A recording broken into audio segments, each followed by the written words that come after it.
आजकल हम सब मल्टीटास्किंग पेरेंट्स बन चुके हैं।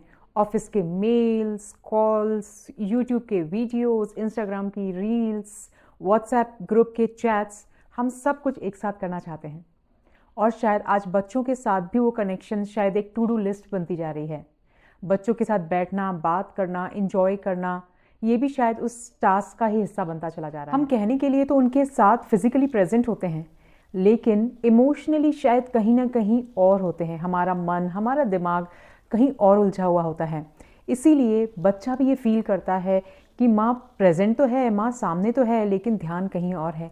पापा मेरी बात सुन तो रहे हैं, लेकिन उस फीलिंग को, उस इमोशन को शायद समझ नहीं पा रहे हैं, या उन तक मेरी वो भावनाएं पहुंच नहीं पा रही हैं। बच्चे जब अपने दिन भर की किस्से कहानियाँ, अपने इमोशंस, अपने फीलिंग्स को अपने पेरेंट्स के पास लेकर आते हैं, तो हम क्या करते हैं?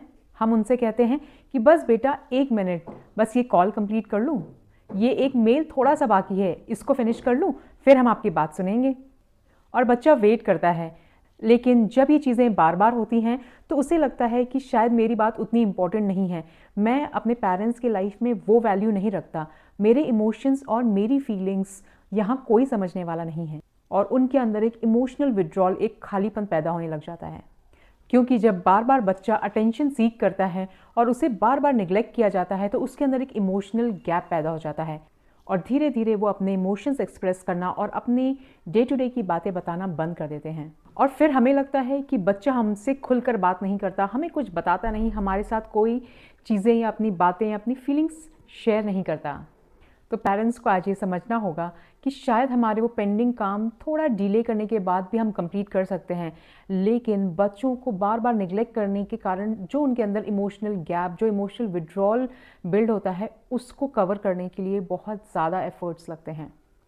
तो जब भी बच्चा आपके पास आए, जब भी वो अपनी बातों को, अपने इमोशंस को एक्सप्रेस करना चाहें, तो अपने सारे कामों को थोड़ी देर के लिए रोक कर या साइड में रख कर पूरे ध्यान से अनडिवाइडेड अटेंशन और इमोशनल प्रेजेंस के साथ उनकी पूरी बातों को बिना जज किए, बिना रोके टोके सुने।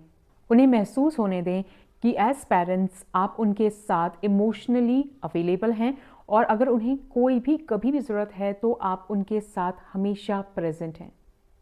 रोज़ के इन छोटी छोटी बातों और कन्वर्सेशन से आपके और आपके बच्चों के बीच में जो इमोशनल बॉन्ड है वो बहुत ज़्यादा स्ट्रॉन्ग होता है, जिससे उनके अंदर एक सेल्फ वर्थ और कॉन्फिडेंस बिल्ड होता है, जो आपके बच्चों के ओवरऑल ग्रोथ के लिए बहुत ज़्यादा क्रूशियल है।